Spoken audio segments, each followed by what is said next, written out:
Olá, meus amados irmãos, bom dia, graça e paz a todos. Mais um dia do nosso relógio de oração, não é? E eu quero estar compartilhando mais uma vez uma porção da palavra do Senhor.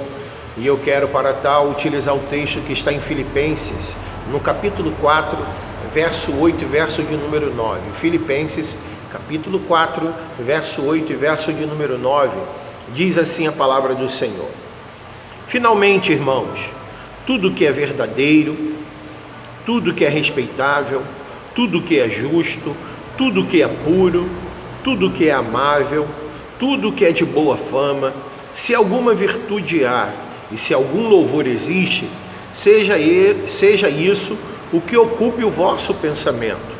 O que também aprendestes e recebestes e ouvistes e vistes em mim, isso praticai, e o Deus da paz será convosco. Deus abençoe a leitura da sua palavra. Esse é um texto, irmãos, que mexe muito comigo e é um texto que, desde a minha conversão, eu utilizo esse texto para quase tudo.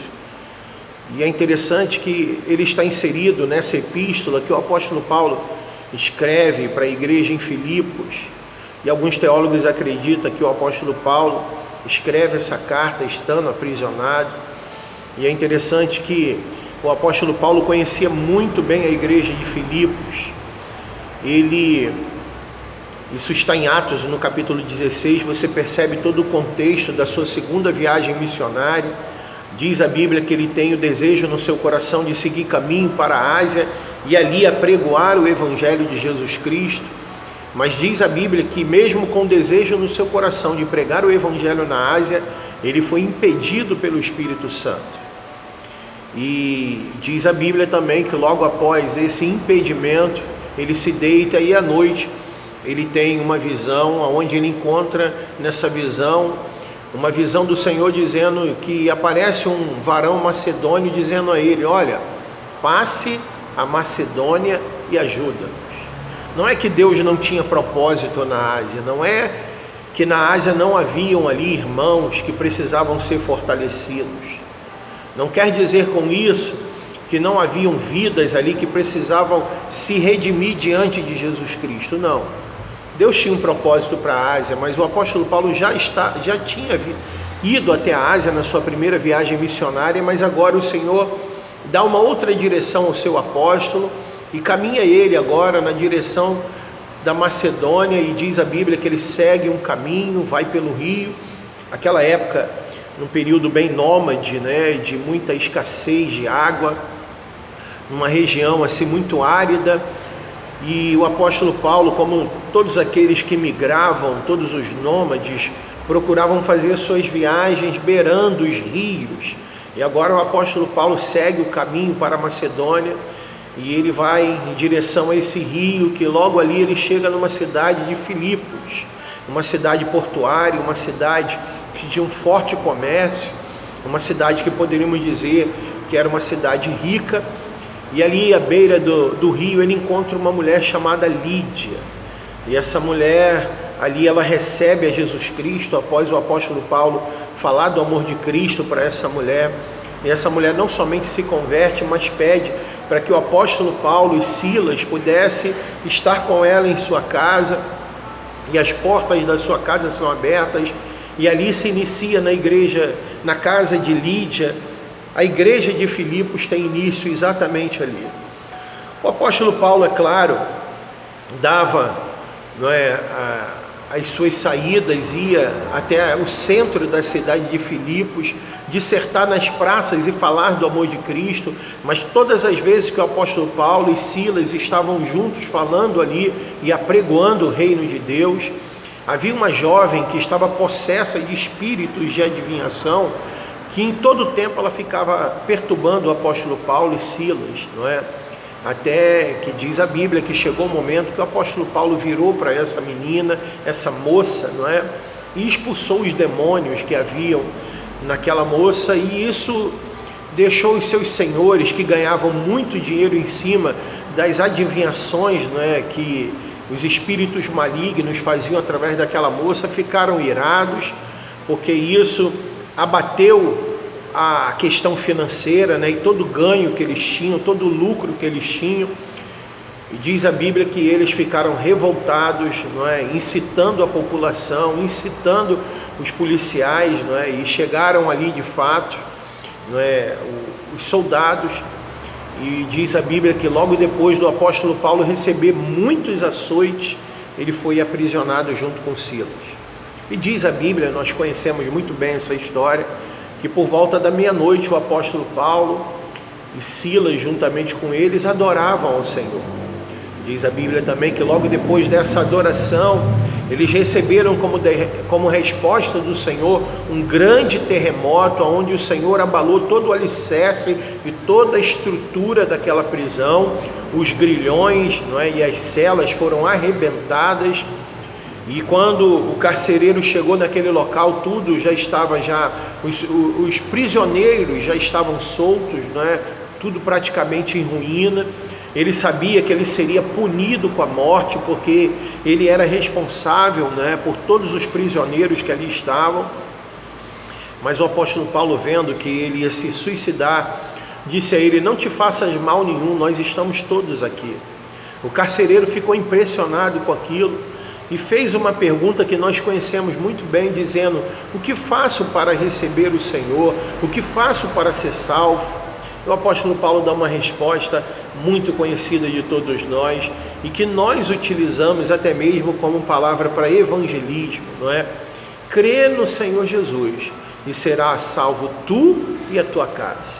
Então nós vemos aí, irmãos, a história da igreja de Filipos, a história da igreja de Filipenses, que começa com uma mulher vendedora de púrpura, uma jovem que foi liberta de espíritos de adivinhação, e um carcereiro que junto com a sua família se convertem ao Senhor, e com isso a igreja de Filipos vai crescendo cada vez mais. E agora o apóstolo Paulo, depois de alguns anos, escreve uma carta a essa amada igreja totalmente estruturada. Se você ler o capítulo 1, você vai ver que ali existem bispos, diáconos. Agora é uma igreja forte, autossustentável, uma igreja que tem um governo, uma igreja bem organizada, bem estruturada.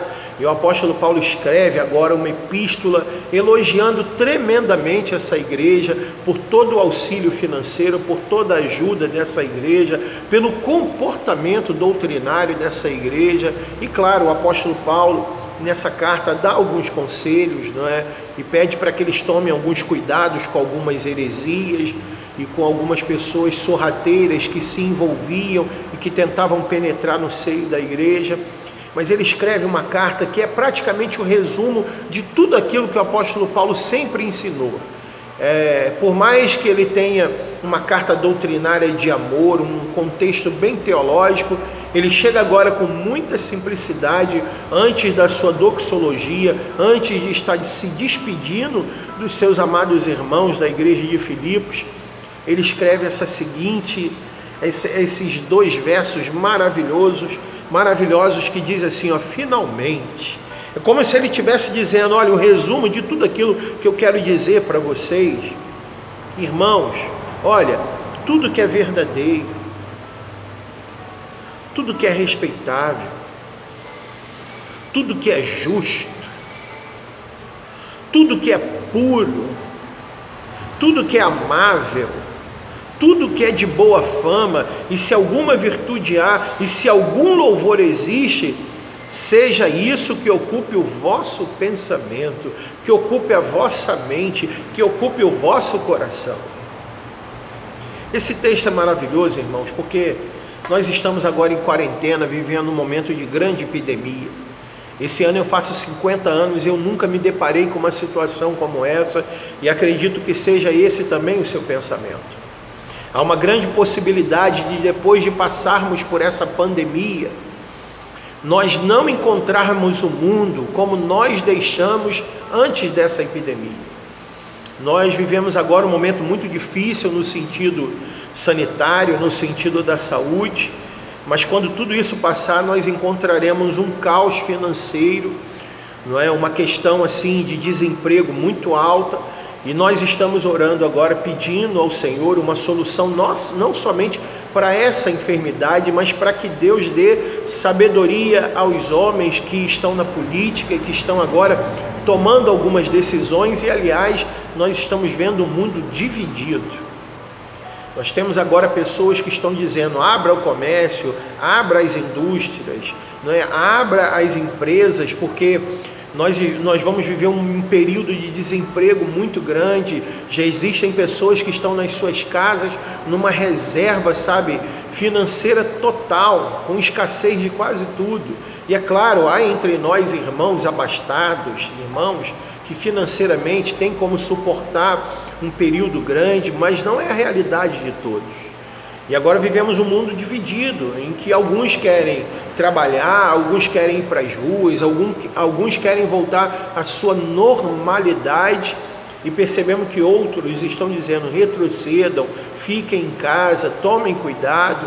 E nós temos que buscar em Deus agora um equilíbrio, porque nós precisamos entender de fato que há uma necessidade de uma quarentena, há uma necessidade de um cuidado, mas não podemos parar o mundo inteiro, parar o país todo.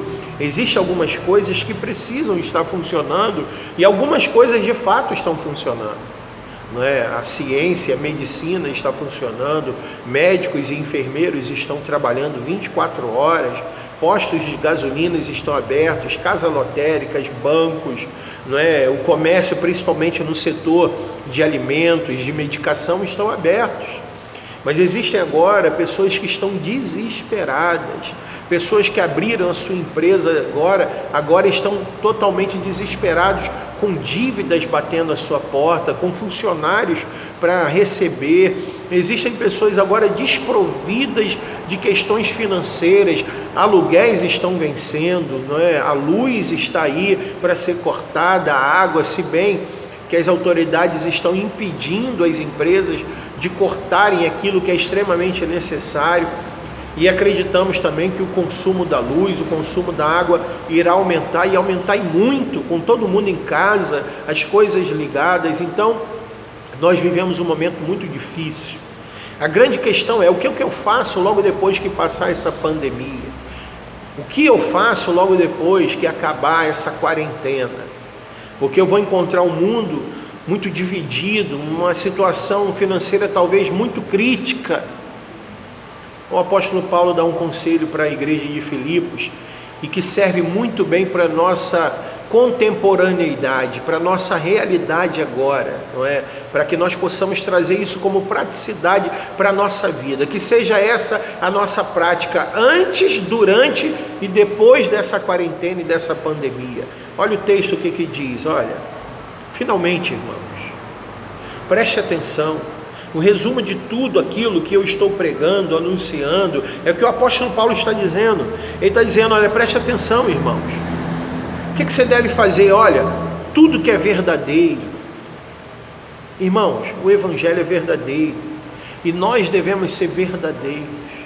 Nós devemos ser fiel àquilo que nós cremos, àquilo que nós praticamos, àquilo que nós vivemos. Quem é que quer uma nota de R$100 que não seja verdadeira? Ela não tem valor nenhum. Assim, um crente que não é verdadeiro não tem valor nenhum para o reino. Então o texto diz: tudo que é verdadeiro, tudo que é respeitável. Você pode, olha, a Bíblia nos conhece tanto que diz: ó, irai-vos, mas não pequeis.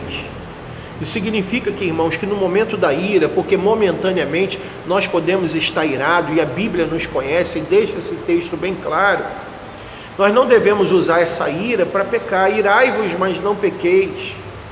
Não falte o respeito com o seu semelhante, com o seu próximo, somente porque você está irado, somente porque você está descontente com alguma coisa. Seja respeitável, meça bem as suas palavras, cuidado com aquilo que você diz, não magoe as pessoas com palavras indevidas. Pense bem antes de falar, seja uma pessoa respeitável no seu falar, no seu ouvir, no seu praticar. Tudo que é justo, seja justo. Nós somos justos não por nós mesmos, mas somos justos porque o sangue de Jesus Cristo nos justificou. Quando nós recebemos a Cristo, nós somos adotados, regenerados e justificados. Justificado significa que é uma questão judicial. Nós não éramos justos e nós não tínhamos direito ao perdão, mas o Senhor Jesus nos justificou, nos tornando justo. É uma questão divina, judicial. É um processo que aconteceu nas regiões celestiais e agora nós somos justos.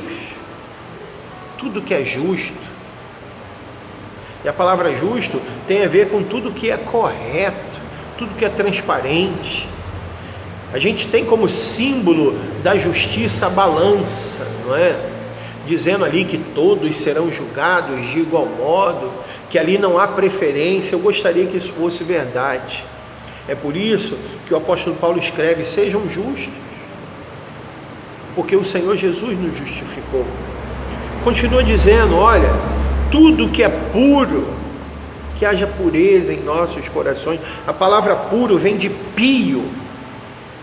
Nós temos que ser puro, puro no nosso pensamento, puro do nosso coração. Não que nós sejamos imperfeitos, claro, nós somos imperfeitos, mas deve haver na igreja pureza. Pureza. Nós temos que ser puros, deixar de expor os outros, deixar a fofoca de lado, abraçar, amar, agir com pureza.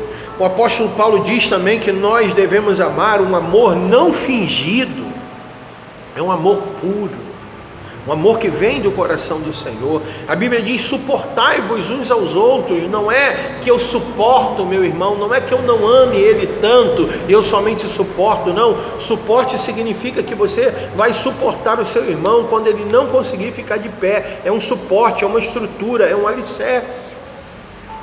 E se você tem que amar o seu irmão e amar o seu próximo, porque esse é o mandamento do Senhor, amar a Deus acima de todas as coisas e o próximo como a ti mesmo, seja puro, e que esse amor seja puro e verdadeiro. Tudo que é puro, tudo que é amável, olha, mais uma vez, mostrando para nós que nós devemos amar, e tudo aquilo que nós devemos praticar deve ser amável. Vai fazer uma comida? Que esse momento seja amável. Vou fazer por amor a mim, por amor à minha família, por amor àqueles que estão debaixo do meu teto. Não vá murmurando, não vá com raiva, com ódio. Faça com amor. Vai trabalhar, faça isso de forma amável. Vai ajudar alguém, não faça por imposição, não faça por obrigação, não faça murmurando. Seja amável, faça por amor. Tudo que é de boa fama, aquilo que é correto, é de boa fama, aquilo que é correto, você tem que fazer isso. O que a gente faz hoje? Não é? É mais fácil, sabe, difamar os outros, ao invés de dizer: não, eu sei que ele tem erros, eu sei, mas ele tem muitas qualidades. A gente precisa entender que todos nós estamos carregados de qualidades e defeitos, mas que as nossas qualidades possam suplantar os nossos defeitos. Então, irmãos, por favor, fale dos seus irmãos de forma santa, correta, sabe? Não continue aumentando o coro da fofoca, sabe? E difamando os outros. Em nome do Senhor Jesus, tudo que é de boa fama, se há alguma virtude, virtudes são hábitos bons. Você tem que ser uma pessoa cheia de virtudes, sabe? Uma pessoa que obedece, um filho que obedece, que mesmo assim, meio recebendo uma ordem um pouco contraditória, mas obedece, sabe? Faz porque está cheio de virtudes, que é um hábito bom, tá? E se algum louvor existe, e aqui é que está uma grande questão, irmão. Nós temos que fazer tudo para o louvor e para a glória do Senhor. Olha, eu vou fazer isso, vai louvar ao Senhor. Eu vou fazer aquilo, vai louvar ao Senhor. Eu sei que há muitas discussões na Bíblia acerca, olha, posso botar um piercing, posso colocar uma tatuagem? Eu tenho uma resposta maravilhosa para você. Se isso vai louvar ao Senhor, faça. Se não vai louvar ao Senhor, não faça. Será que se tatuar vai louvar ao Senhor? Ou será que é somente um desejo seu egocêntrico? Eu coloco um piercing aqui no nariz, ou sei lá onde. Será que você não está querendo somente seguir a moda? Será que você não quer de alguma forma se sobrepor aos outros, chamar a atenção? Será que isso que você vai fazer vai louvar ao Senhor? É louvável? Será que o Senhor vai se sentir glorificado e exaltado? Ora, a Bíblia é clara e diz que os nossos corpos não são nossos. Eles pertencem ao Senhor. Nós somos o templo do Deus vivente em tudo. Então tudo aquilo que eu faço, tudo aquilo que eu falo, a forma como eu me visto, a maquiagem que as mulheres usam, o corte de cabelo, é para louvar ao Senhor. Todo ser que respira, louve ao Senhor. Então você, que é príncipe e princesa do Senhor, tudo que você fizer, vai passear, amém, vai assistir um filme, vai ao cinema, espere a quarentena passar, volte à sua normatividade, volte à sua vida normal, mas tudo que você fizer tem que ser para o louvor e para a glória do Senhor. É louvável? O Senhor vai ser exaltado, o Senhor vai ser engrandecido, amém. Então, irmãos, receba essa palavra, porque o apóstolo Paulo diz assim, que quem age assim, quem é verdadeiro, quem é respeitável, quem é justo, quem é puro, quem é amável, quem age de boa fama, quem é cheio de virtudes, quem faz tudo para o louvor e para a glória do Senhor. Aí o texto continua dizendo, e o que aprendestes e recebestes e ouvistes e vistes em mim, olha o apóstolo Paulo apontando para ele mesmo. Ele disse, sede meus imitadores como eu sou de Cristo. O que eu recebi do Senhor também vos entreguei.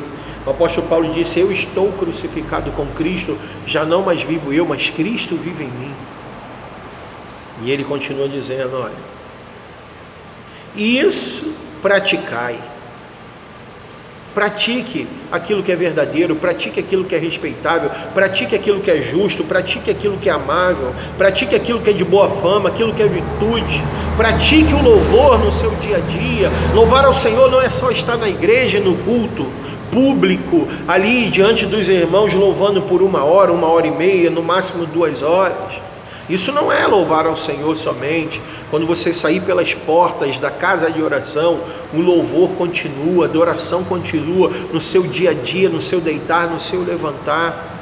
E como consequência, diz o texto, isso praticai, e o Deus da paz será convosco. Para o Senhor ser conosco, nós temos que praticar o amor, a paz, a longanimidade, a bondade, a mansidão, o domínio próprio. Nós temos que praticar o que é verdadeiro, o que é respeitável, o que é amável, aquilo que é de boa fama, aquilo que tem virtude e, acima de tudo, praticar o louvor. Louvor não é somente para ser cantado, são atitudes, não é? São praticidade do nosso dia a dia. Receba essa palavra em nome do Senhor Jesus e que essa carta e essa epístola que o apóstolo Paulo escreveu à igreja de Filipos, essa carta é uma carta escrita, endereçada a cada um de nós nesse dia. Que Deus te abençoe, que o Senhor te dê força e que o Senhor te ajude a praticar todas essas virtudes, a ser uma pessoa amável, verdadeira e praticar o louvor no seu dia a dia, no seu cotidiano, no seio da sua família, onde você estiver. Fique na paz do Senhor Jesus, não é que Ele te encha da graça e da virtude, e só assim o Deus da paz será contigo. O Emanuel, Deus conosco, será conosco todos os dias até a consumação do século. Graça e paz, queridos.